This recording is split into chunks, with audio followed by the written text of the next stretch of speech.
SFI നേതാവ് ഐഷി ഘോഷിനെതിരായ ഡൽഹി പോലീസിന്റെ നീക്കത്തെ രാജ്യസഭയിൽ എല്ലാ പ്രതിപക്ഷ കക്ഷികളും ഒറ്റക്കെട്ടായി എതിർത്തെന്ന് CPIM MP ജോൺ ബ്രിട്ടാസ്.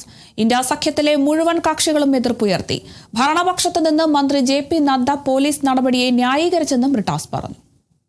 ആ ഒരു സാങ്ക്ടിറ്റി പോലും തകർത്തെറിഞ്ഞുകൊണ്ടാണ് ഡൽഹി പോലീസ് ഇങ്ങോട്ട് ഇറച്ചി കയറിയത്. ഡൽഹി പോലീസ് കേന്ദ്ര സേനകളുടെ സഹായം തേടിയിരിക്കുകയാണ്. എല്ലാ പ്രതിപക്ഷ കക്ഷികളും രോഷമുയർത്തി, പ്രതിഷേധമുയർത്തി. പ്രതിപക്ഷ നേതാവ് മല്ലികാർജ്ജുൻ ഖാർഗെ തന്നെ എഴുന്നേറ്റ് നിന്ന് CPM-ന്റെ ഓഫീസിൽ നടന്ന അതിക്രമത്തിൽ ശക്തിയായി പ്രതിഷേധം രേഖപ്പെടുത്തി. ആഭ്യന്തരമന്ത്രി സഭയിൽ വന്ന് വിശദീകരണം നൽകണമെന്നും ഇത് ജനാധിപത്യത്തിനെതിരെയുള്ള കടന്നാക്രമണമാണെന്നും എല്ലാ പ്രതിപക്ഷ കക്ഷികളും കക്ഷി രാഷ്ട്രീയത്തിന് അതീതമായി തൃണമൂൽ കോൺഗ്രസ് മുതൽ കോൺഗ്രസ് വരെയുള്ള എല്ലാ രാഷ്ട്രീയ പാർട്ടികളും അവിടെ എഴുന്നേറ്റ് സംസാരിച്ച സഭാ നേതാവ് JP നഡ്ഡ നടപടിയെ ന്യായീകരിക്കാനാണ് ശ്രമിച്ചത്. ഒന്ന്, മൈക്ക് ആദ്യം തരില്ല. 2, മൈക്ക് തന്നാൽ പോലും ക്യാമറ തരില്ല.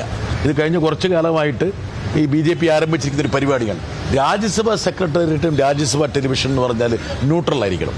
പ്രതിപക്ഷം എങ്ങാണോ സംസാരിക്കുന്നത്, ഭരണപക്ഷം എങ്ങാണോ സംസാരിക്കുന്നത് എന്ന് നോക്കാതെ ഒരു തുല്യമായ ഒരു സമീപനം വേണം. സർക്കാരിന് അസുഖകരമായിട്ടുള്ളൊരു കാര്യമാണെങ്കിൽ എന്നെ ഫോക്കസ് ചെയ്യില്ല.